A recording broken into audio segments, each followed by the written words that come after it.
Igreja Metodista apresenta a Palavra de Deus, a fé transformando os nossos corações. 51, verso 11. Você pode se colocar em pé? Vamos estar lendo esse texto, depois orando mais uma vez e nos colocando na presença do Senhor. A Bíblia diz: não me expulses da tua presença e nem tires de mim o teu Santo Espírito. Vou ler mais uma vez: não me expulses da tua presença e nem tires de mim o teu Santo Espírito. Fecha os teus olhos mais uma vez. Pai querido, nós estamos na tua presença e tem sido tão gostoso, Senhor, tem sido tão proveitoso, Deus, desde do momento que cumprimentamos os nossos irmãos, ó Pai, que nos abraçamos, ó Pai, que te adoramos, que contribuímos, ó Pai, que fazemos tantos atos para a tua glória, Pai. Já temos visto o teu manifestar, Senhor. Pai, agora mais uma vez, Pai, com humildade, Pai, clamando pela tua graça, Pai, clamando pela direção que vem do alto, Senhor. Nós queremos pedir a tua bênção para esse momento, Pai. Fala com o teu povo, ministra a tua igreja, toca os nossos corações, Senhor, para que possamos sair daqui mais uma vez hoje, Senhor, sabendo que tu estás no controle das nossas vidas e tem abençoado de forma extraordinária, Pai, os nossos corações, Pai. Nos abençoe, é a nossa oração em nome de Jesus. Amém. Eu quero compartilhar com você um tema que eu fui ministrado, chama-se Atraindo a Presença de Deus.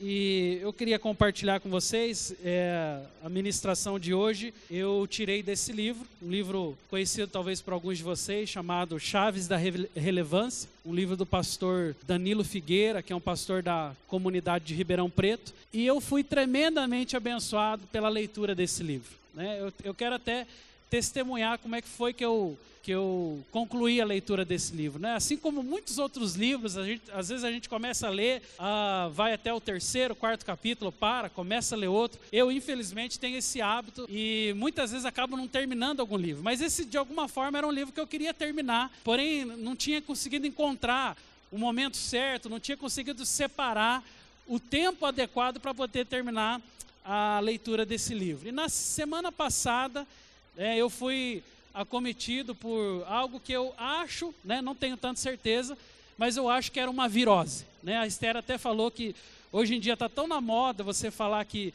tudo é virose, que a pessoa quebra a perna é virose, né? Então assim, eu acho que foi uma virose, porque eu fiquei 3 dias, né, no vaso sanitário, e esse foi o momento, né, por incrível que pareça, de muito crescimento espiritual para a minha vida, né? Geralmente nós associamos as nossas dores, a enfermidade, ao capeta e tudo mais. Irmãos, eu estou quase convencido de que eu sei que essa virose não é de Deus, mas foi proporcionado por Deus para que eu pudesse terminar esse livro, ter um tempo de qualidade com o Senhor, e foi maravilhoso, né? Agora eu estou curado da virose, né? Glória a Deus. Terminei a leitura do livro, foi uma bênção. Então, se você porventura aí durante essa semana ou próximo mês, eu não estou profetizando, tá? Mas se você pegar uma virose, saiba que pode ser Deus querendo chamar você para um tempo na presença dele, amém? Olha para o seu irmão e fala isso aí para ele, fala: se você pegar uma virose, é Deus te chamando para a presença dele. Queridos, e foi assim que eu acabei concluindo a leitura desse livro. E um dos trechos desse livro me chamou bastante atenção. É um trecho que fala sobre atrair a presença de Deus. E eu acredito ser assim, algo tão sério isso para os nossos dias, tão importante para a nossa caminhada. Eu creio que nós, muitas vezes, não por maldade, não por irreverência, mas muitas vezes acabamos errando a forma como devemos atrair a presença de Deus. Eu e você sabemos o quanto é importante a presença de Deus. O texto que nós lemos de Salmo 51 é o momento onde Davi estava angustiado pela possibilidade de perder a presença de Deus. Você leu comigo aí, ele declarando essa oração ao Senhor: Senhor, não expulses o teu Espírito da minha vida, não tires de mim o teu Santo Espírito, não tires de mim a tua presença. Esse era um clamor angustiado de alguém que sabia quão cruel é a vida sem a presença de Deus.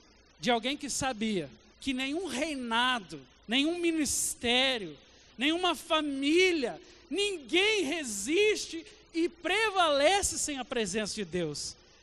Davi foi muito sábio nesse momento, porque embora pecador, embora reconhecendo seus erros, embora rejeitado pelo profeta Natã, que já havia colocado o dedo no seu nariz e dito que ele havia pecado, ele soube da necessidade urgente de buscar o Senhor e dizer: não tires a tua presença de sobre a minha vida. Então Davi mostra para cada um de nós, através desse texto, e eu quero levar você a outros textos também, o quão importante é a presença de Deus. Nós vivemos dias onde, infelizmente, é fácil e tem se tornado cada vez mais até hábito no meio da igreja fabricar a presença, fabricar a unção de Deus.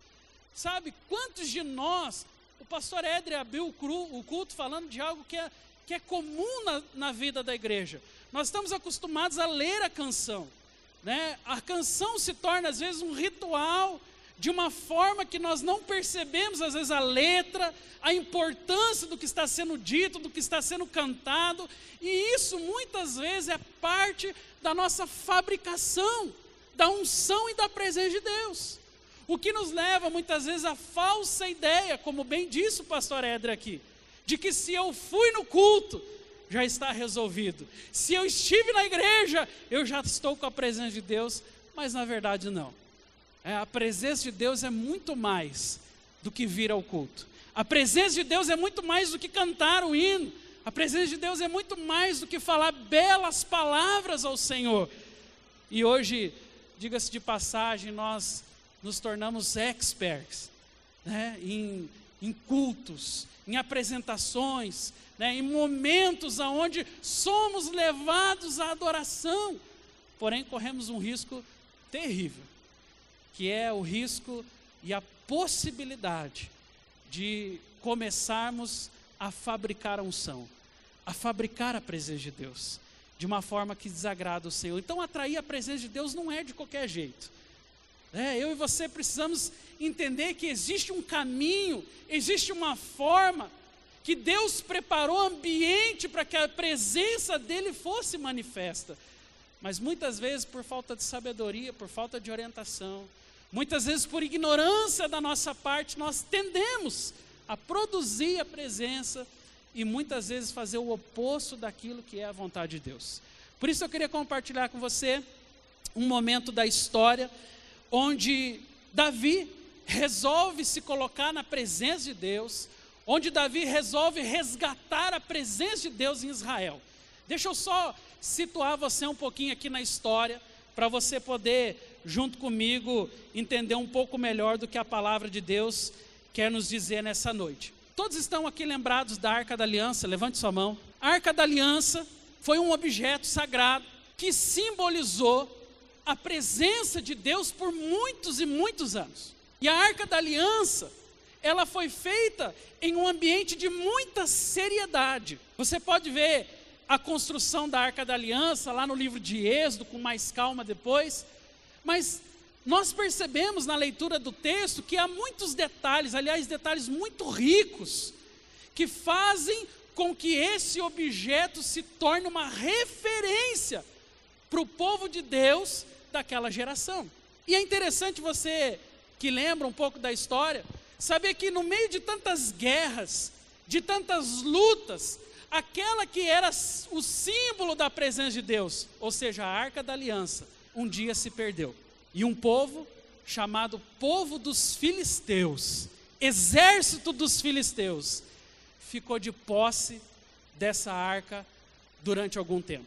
O que acontece na história é que os filisteus não sabiam muito bem o que fazer com aquela arca, então eles entregam essa arca na casa de um homem que a Bíblia descreve como sendo Abinadab. E Abinadab então recebe a Arca da Aliança dentro de sua casa, e a Bíblia diz que a arca ficou lá por 20 anos. 20 anos a arca da aliança. Em outras palavras, 20 anos a presença de Deus ficou dentro da casa de um homem chamado Abinadab. Pois bem, Davi, quando tomou o reinado de Israel, e quando entendeu que era importante que ele devolvesse a presença de Deus ao lugar certo, que era Jerusalém, a Bíblia fala que então Davi elege alguns dos seus homens, parte do seu exército para estar com ele, e ele vai então até a casa de Abinadab para estar pegando de volta a arca que pertencia a Jerusalém. Eu queria simplificar essa palavra dizendo apenas o seguinte para você: o que Davi fez, junto com o seu exército, foi nada mais, nada menos do que buscar a presença de Deus que estava no lugar errado e retornar ela para o lugar certo, que era o lugar da adoração, que era o monte da adoração, que era o lugar onde futuramente se estabeleceria o templo de Jerusalém, que era o lugar onde a reverência, a palavra e a presença de Deus seria novamente estabelecida. E que missão teve Davi? E que missão teve o povo de Deus, especialmente o exército do Senhor? De resgatar, de trazer de volta, de buscar aquilo que pertence ao Senhor, aquilo que pertence ao seu povo, de buscar a presença de Deus e colocar ela no lugar certo. Porém, o que a história vai nos contar é que Davi, ele faz isso de uma forma errada. A Bíblia, especialmente no livro de Êxodo, quando fala do tabernáculo e quando fala, inclusive, eu devo boa parte daquilo que eu conheço sobre o tabernáculo à nossa irmã Rosana, que na minha época de escola dominical nos deu uma fantástica aula sobre o tabernáculo, da qual lembro detalhes, Rosana, até hoje, né? Muitas coisas aprendi com a irmã Rosana sobre o tabernáculo. Mas a arca, ela tinha de ser colocada de uma forma, ela tinha de ser transportada de uma forma, ela tinha todo um rico detalhe a ser observado e que Davi infelizmente não observou. Sabe, nós vivemos hoje em uma geração, e eu posso dizer isso com muita tranquilidade, porque me sinto parte dessa geração, onde muitos de nós vamos aprendendo algumas formas de servir a Deus, mas nos esquecemos que há princípios, que há regras, que são insubstituíveis, que não podem ser mudadas. Sabe, há uma tentação na nossa geração para mudar uma coisinha aqui, uma coisinha ali, para transformar aquilo que Deus um dia colocou dessa forma. A desculpa que nós costumamos mais usar não, nós estamos atualizando a geração, nós estamos atualizando as coisas. Sabe, meus irmãos, eu não sou contra atualizar. Pelo contrário, vocês me conhecem, muitos aqui me conhecem, sabe o quanto eu sou aberto a novas possibilidades, a um movimento novo na vida da igreja. Mas eu queria dizer uma coisa para você que está muito claro hoje no meu coração. Tem regras na palavra de Deus que não se mudam, amém? Tem coisas na palavra de Deus que eu posso até mudar o rótulo, mas o conteúdo é o mesmo. Eu posso até tentar dar uma imagem diferente, mas se Deus falou que é daquela forma, é daquela forma. Se Deus falou que é daquele jeito, é daquele jeito. E nós vivemos uma tentação imensa para mudar a forma, o jeito, né? Para muitas vezes atualizar a palavra de Deus. Mas há coisas que não podem ser atualizadas. Quando Davi então vai, né, buscar a arca da aliança, ele comete alguns erros. E eu gostaria de dizer para você qual foi o primeiro erro que Davi cometeu. O seu primeiro erro foi tentar trazer a arca da aliança do seu jeito, a sua maneira. E aí eu queria só lembrar alguns tópicos históricos para você. O primeiro é 1 Crônicas 13:7. Aqui fala que no momento que Davi vai então se apropriar da arca, a Bíblia diz: puseram a arca de Deus num carro novo e a levaram da casa de Abinadab. Uzá e Aiô guiavam o carro. Mas eu queria mostrar para você, Passa para mim o próximo versículo. Êxodo 25:10 fala sobre a forma que a arca deveria ser carregada. Eu vou ler só a parte que está em vermelho. Meterás os varais nas argolas, aos lados da arca, para se levar por meio deles a arca. Os varais eram as madeiras que estariam atravessando as argolas, que seriam um instrumento, a forma com que os homens, no caso, deveriam ser sacerdotes e levitas, levariam então a arca nos seus ombros. Passa para mim o próximo versículo. Havendo, pois, Arão e os seus filhos, ao partir o arraial acabado de cobrir o santuário, e todos os móveis dele, então os filhos de Coate virão para levá-lo, mas nas coisas santas não tocarão, para que não morra. Essa era uma regra criada por Deus, que talvez para muitos de nós seria hoje difícil de entender. A regra era a seguinte: olha, as únicas pessoas que podem transportar os objetos são sacerdotes e levitas. Mas tem um detalhe: tinha que ser colocado através de uma vara, de um pau, nos ombros e não encostar no objeto sagrado.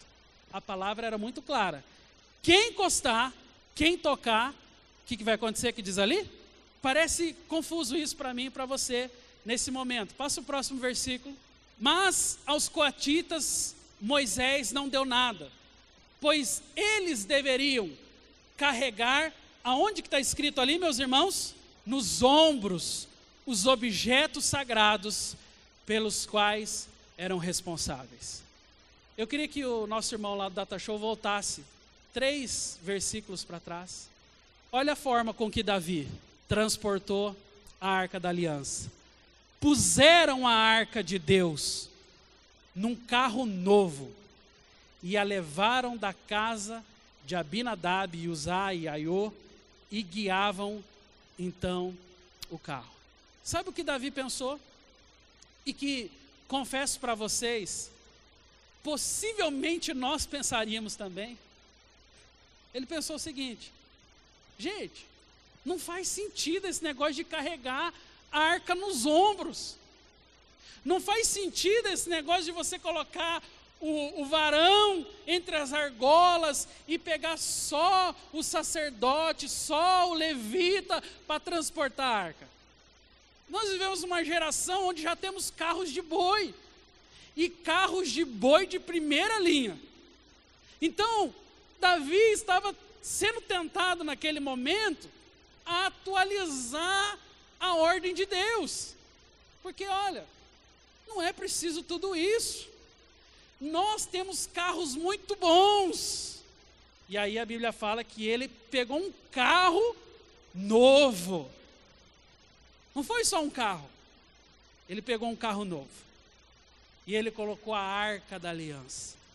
Motivo é muito simples. É mais fácil transportar assim. Vai chegar mais rápido no nosso objetivo. Sabe o que aconteceu?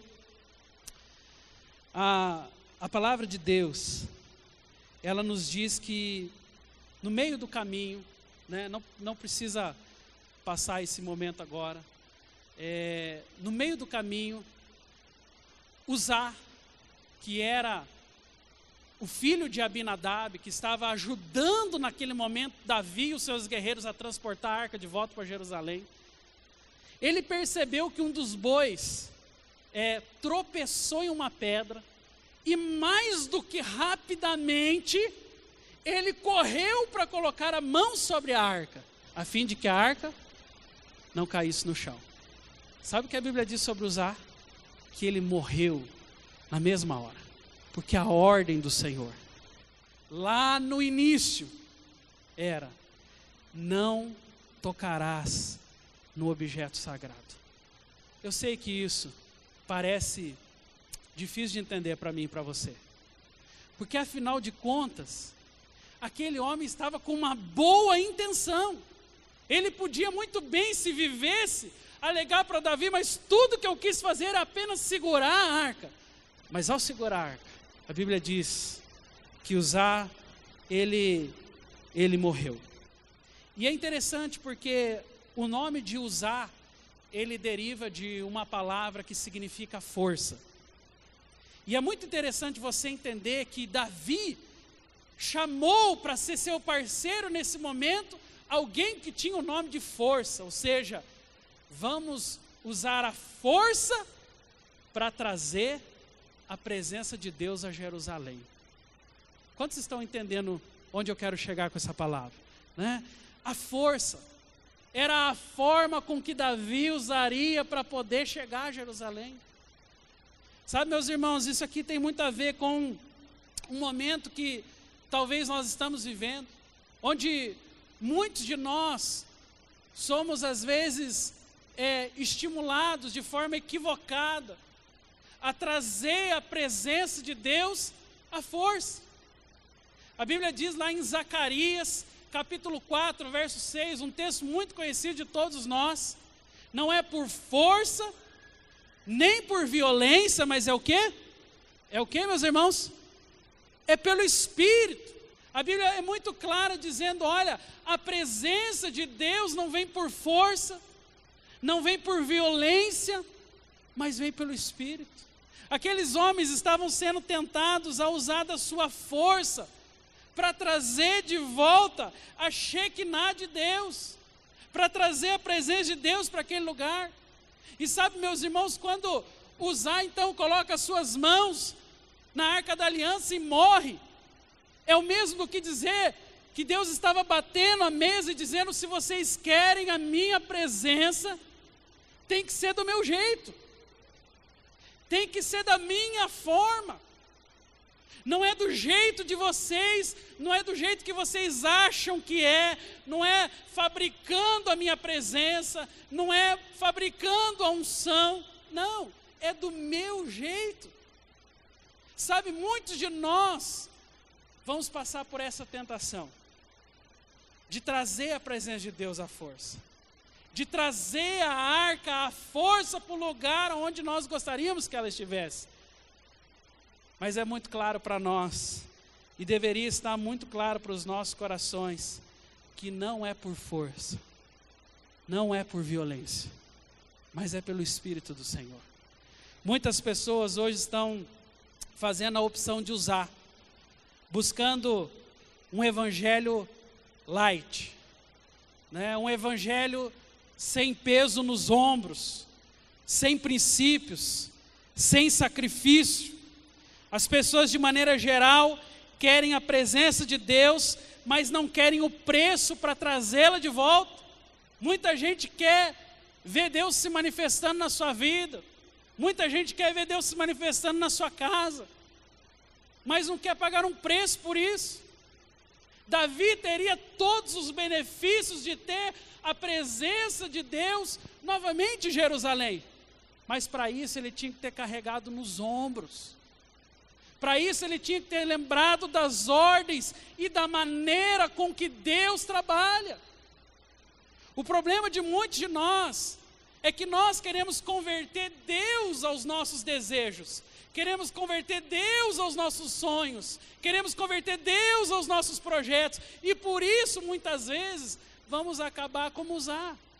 O que é pior, muitas pessoas querem trazer a presença de Deus, querem viver os projetos do Senhor, mas não pagam o preço de colocar a arca nos seus ombros, de viver uma vida de princípios, de buscar a presença do Senhor, e aí por força, vai empurrando uma vida com Deus, por violência, porque eu quero, porque eu preciso, porque Deus é importante, eu vou fazendo do meu jeito, como se Deus fosse se converter às nossas necessidades ou ao nosso jeito.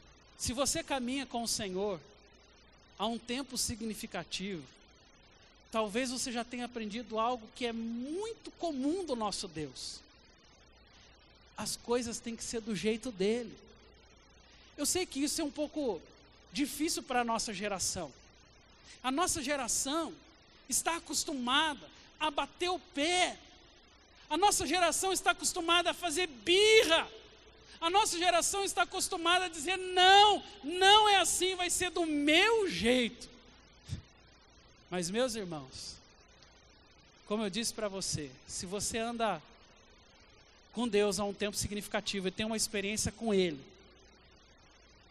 de verdade, você sabe que o nosso Senhor, por mais bom que seja, por mais amoroso que seja, por mais que Ele queira o nosso bem, Ele não se converte à nossa forma. Tem de ser do jeito dEle. Tem de ser da forma dEle. Tem de ser do jeito que Ele colocou. E muitas vezes, vamos teimar com o Senhor. Muitas vezes, podemos querer fazer do nosso jeito. Mas o que acaba acontecendo nas nossas vidas é aquilo que aconteceu com Uzá: morte. Porque o nosso Senhor não muda. Ele estabelece as regras. Ele estabelece a caminhada. E eu e você que nos submetemos a Ele, e não Ele às nossas vidas. Está dando para entender isso? Amém? Uma outra coisa que percebo também, e percebi na leitura do texto, que me chamou bastante atenção, é que a presença de Deus, ela é fruto de compromisso radical. Eu não enfatizei isso no começo, mas queria enfatizar no meu primeiro ponto: a presença de Deus é fruto de um preço alto. Se você quer a presença de Deus, se prepare para pagar um preço alto. E segunda coisa, presença de Deus é fruto de compromisso radical. Essa talvez seja uma segunda dificuldade para a nossa geração. Tudo que tem a ver com radicalismo, nós abominamos. Houve uma época onde, quando nos referíamos à torcida de futebol, olha, eu torço para o time X. Eu não sou fanático, não sou radical. Né? Eu vou na igreja Y, mas não sou fanático, não sou radical. Sabe, nós distorcemos um pouco o conceito de radicalismo. Porque radicalismo tem a ver com estabelecimento de prioridades. Tem a ver com posicionamento. Tem a ver com compromisso. E na palavra de Deus nós percebemos que somente aqueles que tinham essas características é que tinham a verdadeira presença de Deus. Por isso guarde isso no seu coração: a presença de Deus é fruto de compromisso radical. Sabe o momento onde Uzá então foi acometido daquela fatalidade, veio a morrer? A palavra de Deus, eu vou pedir para passar esse versículo. Esse é o momento que Uzá, estendendo a mão, né, tentou segurar a arca porque os bois tropeçaram. Veio a ira do Senhor contra Uzá, feriu por ter estendido a mão sobre a arca, morreu ali perante Deus. Sabe o que acontece depois? Passa para mim o próximo texto, 1 Crônicas 13, verso 12. A Bíblia fala: temeu Davi a Deus aquele dia, e disse: como trarei a mim a arca de Deus? Veja o que aconteceu. Os homens, os guerreiros, tinham ido até a casa de Abinadab, buscar a arca para trazer até Jerusalém.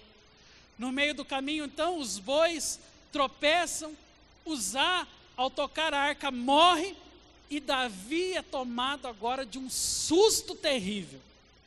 Eles estavam muito perto, talvez, de chegar em Jerusalém. Porém, resolveram ficar por ali mesmo.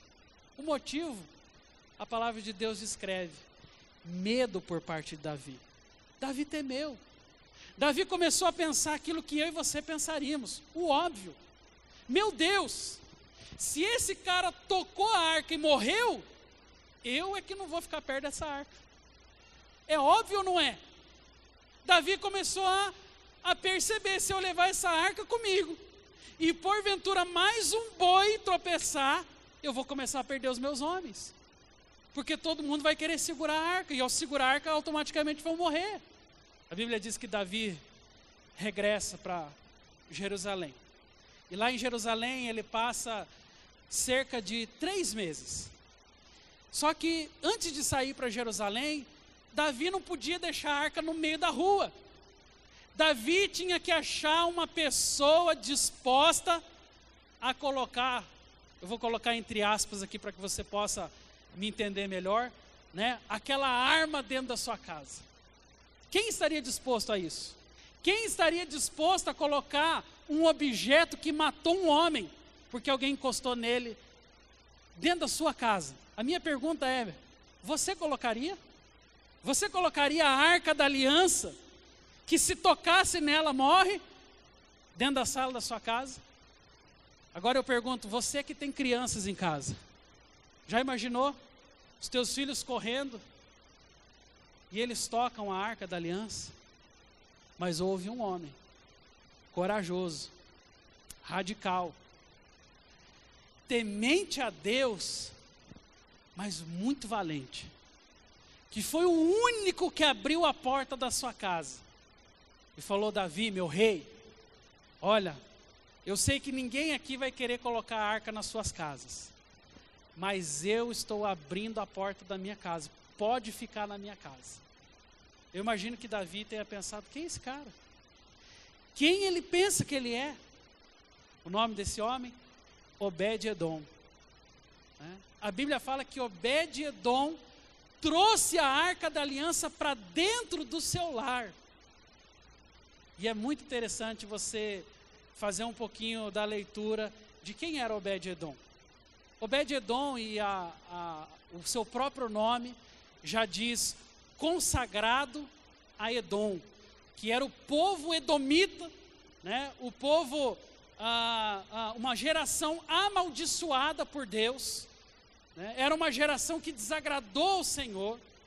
Se não bastasse o fato de ser de uma geração que desagradou a Deus, Obed-edom também era, segundo a palavra do Senhor, um geteu, era de Gate, ou seja, podia até mesmo pertencer à família do gigante filisteu. Era de um povo, de uma geração de guerra que também lutou contra os exércitos do Senhor.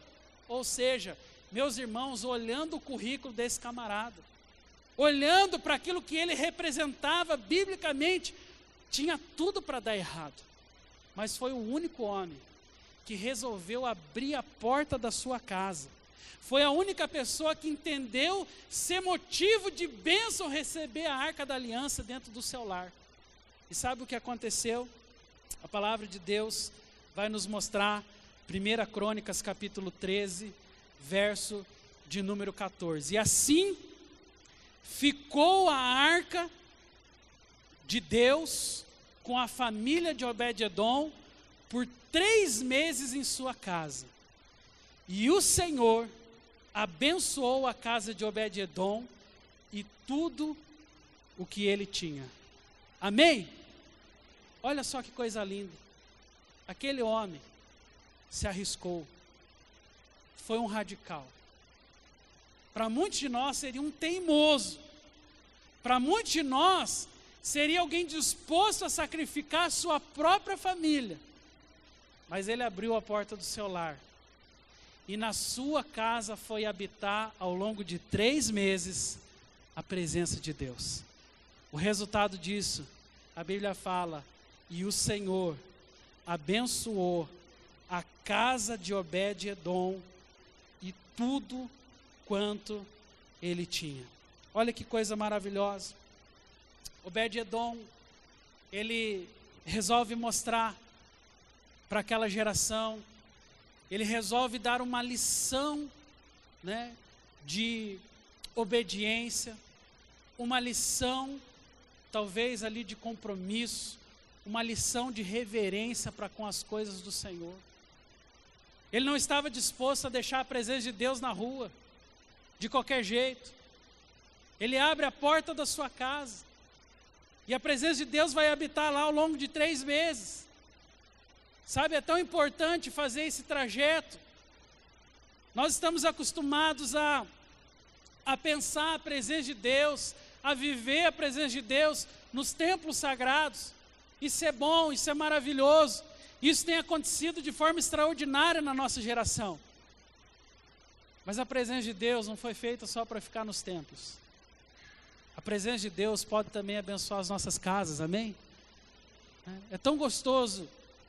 Talvez hoje está ficando mais claro para nós que a maior celebração nossa do ano, talvez uma das maiores, porque o batismo está também entre as maiores celebrações do ano, tem sido o nosso momento da multiplicação de células. A gente tem chamado esse momento de festa da multiplicação.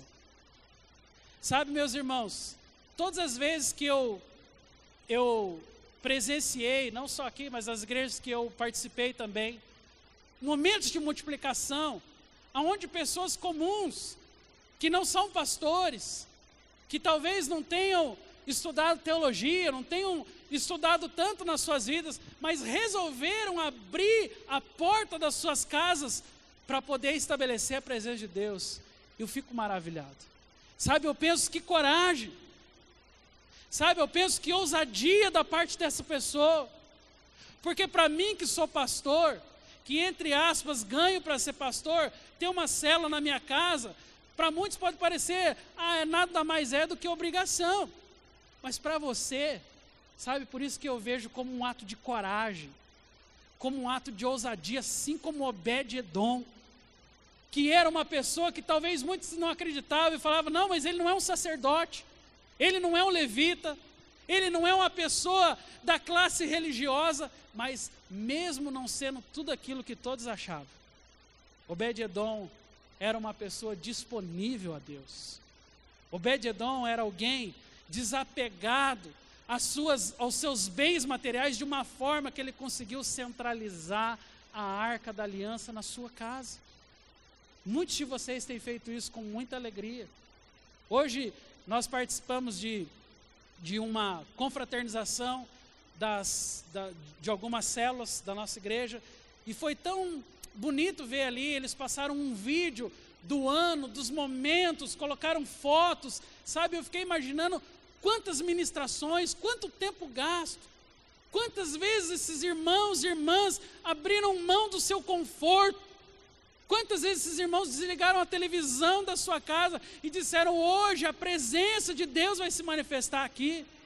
Sabe, nós vemos com alegria isso, os nossos olhos se enchem de alegria, ao mesmo tempo de temor, porque sabemos da responsabilidade, porque sabemos do nível de envolvimento a que esses irmãos têm que se submeter, mas estão lá pagando um preço, e como Obed-Edom, ao findar desse ano, muitos de vocês testemunharam, ano de bênção, ano de vitória, quantas palavras ministradas, quantos ambientes fraternos de oração, de partilha, que foram disponibilizados porque alguém abriu a porta da sua casa para poder receber a presença do Senhor. Obed-Edom fez isso com muita alegria. Ninguém acreditava que ele fosse sair vivo daquela situação. Ninguém acreditava que fosse acontecer nada, porque afinal de contas, a arca ficou 20 anos na casa de Abinadab e não aconteceu nada. E isso aqui para mim talvez seja uma outra grande lição desse texto. Se a arca ficou 20 anos na casa de Abinadab e não aconteceu nada, e em 3 meses na casa de Obed-Edom, a sua família foi abençoada, isso me leva a pensar que o receptor da presença de Deus, a pessoa que vai abrir a sua vida para a presença de Deus, precisa estar disposta, como Obed-Edom estava, a ser abençoado. Sabe, Obed-Edom não tratou a glória de Deus de qualquer forma. Obed-Edom não pôs a arca da aliança num quartinho, num depósito no fundo da sua casa, não. Eu penso que Obed-Edom só foi abençoado porque deu prioridade para a arca, deu prioridade para a presença de Deus, reconheceu quão importante era a presença do Senhor na sua casa. E eu queria terminar compartilhando para você uma das coisas que achei mais impressionante nesse texto. Uma das coisas que, dentro daquilo que eu li, e aqui nesse caso, principalmente nesse caso final, o autor desse livro foi quem assim me abriu os olhos para perceber algo tão importante da palavra de Deus, é o fato de que o rei Davi, ele, depois dos 3 meses, ele se lembrou. A notícia de que a arca da aliança estava novamente abençoando uma pessoa, chegou até Jerusalém. E Davi ouviu a notícia. Sabe o que Davi fez? Prontamente pegou o seu exército novamente. E foi então para a casa de Obed-edom.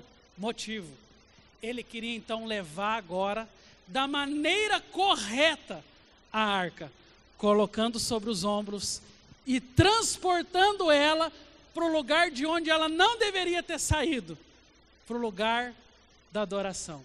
Só que quando chega lá na casa de Obed-edom, e essa talvez seja uma das lições mais interessantes desse texto, a palavra fala que instantaneamente Obed-edom liberou a arca. Sabe, irmãos, nós vivemos uma geração muito egoísta. E quando você paga o preço por alguma coisa, quando você insiste muito em algo que você quer ver o resultado, muito provavelmente você vai criar assim, um elo com aquilo. Muito provavelmente você vai criar emoções, né? Você vai criar um vínculo com aquilo que você percebeu e cuidou, muitas vezes até mesmo dentro da sua casa. Sabe, quando Davi foi buscar a arca, Obed-edom não resistiu. Obed-edom falou não, podia ter falado não. Quando ela estava na rua, ninguém queria a arca. Eu trouxe ela para dentro da minha casa, eu cuidei dela. Eu fiquei 3 meses aqui arriscando o meu pescoço para cuidar da arca. Ele bem poderia ter dito isso. Mas sabe o que Obed-edom fez? Ele liberou para Davi levar a arca de volta para Jerusalém. O objetivo era muito simples: aquilo que abençoou a minha casa pode abençoar muitas outras pessoas e pode abençoar toda a nação. A partir daí, a Bíblia nos diz que Obed-edom, ele passa então de guardador da arca para um seguidor da arca e da presença de Deus. Obed-edom entendeu que a presença de Deus era tão importante para a sua vida, que ele não deu apenas um tchauzinho para ela, como quem diz, vá para Jerusalém, quando passar por aqui me visite. Não, Obed-edom largou tudo, largou a sua casa, largou os seus afazeres, e ele foi atrás da presença de Deus, e junto com o povo do Senhor lá em Jerusalém, ele esteve adorando, buscando e entregando a sua vida ao Senhor. Eu preparei uma sequência, eu não vou ler tudo, eu queria apenas mostrar para você quão abençoado foi esse homem. Passa para mim. E eu queria que você percebesse o nível de evolução que houve na vida desse homem depois que ele teve a presença de Deus. Esse texto de Crônicas 15 fala que ele se tornou, logo depois de sair da sua casa, um porteiro do santuário, que era uma honra muito grande naquela época. Logo depois a Bíblia fala que ele se tornou um músico adorador na casa do Senhor, 1 Crônicas 15, 19 e 21. Logo depois ele vai se tornar então guardião da arca. Veja que o rei sabia da fidelidade daquele homem e começou a confiar às suas mãos cargos ainda mais elevados. Passa para mim o próximo slide. Obed-edom, em um determinado momento, ele vai se tornar um dirigente de adoração, né? Ele vai conduzir um grupo de adoradores. Fala que ele se torna depois líder de 68 ministros dentro da casa do Senhor, responsável pelos tesouros na casa de Deus. E aí o último versículo diz assim, que ele se torna pai de muitos filhos, e se você ler a história, você vai ver que ele se tornou pai de filhos, mas filhos abençoados. Amém? Presença de Deus. Ele não ignorou a presença de Deus. Foram 3 meses, que para Abinadab foram 20 anos do lado da arca, do lado de Deus, mas sem ser abençoado. Isso coloca um temor muito grande no meu coração, porque infelizmente nós corremos o risco de ficar anos e anos do lado da arca, do lado do dispenseiro das bênçãos, e não receber nada dele. Ao passo que alguém pode vir com o seu coração aberto, entregar a sua vida e a sua casa como Obed-edom entregou. E em 3 meses, colher resultados tão maravilhosos, como ver o Senhor abençoar na sua casa. Por isso a presença de Deus é tão importante. Por isso eu e você não podemos abrir mão da presença de Deus. Mas tem um detalhe, precisamos buscar do jeito de Deus. Precisamos fazer da forma com que Ele estabeleceu. É nós que temos que nos converter à vontade do Senhor. Somos nós que precisamos mudar e não Deus. O problema da nossa geração é que nós queremos que Deus se adapte ao nosso estilo de vida, que Deus faça do nosso jeito, que Deus mude, porque se Deus não mudar eu não vou fazer. Meus irmãos, não vamos mais perder tempo. Vamos apenas observar aquilo que é a vontade de Deus. Então somente ouvir, obedecer e assim como Obed-edom, colher os frutos de uma vida abençoada. Amém? Que o amor infinito de Yahvé, o Pai, a graça redentora de Jesus Cristo, Filho, e que a comunhão do Deus Espírito Santo esteja com você, meu irmão e minha irmã, manifestando a presença poderosa do Espírito do Senhor, esteja com todo o povo de Deus, hoje e para todo sempre. Amém. Vai na bênção, vai na paz. Deus te abençoe, em nome de Jesus.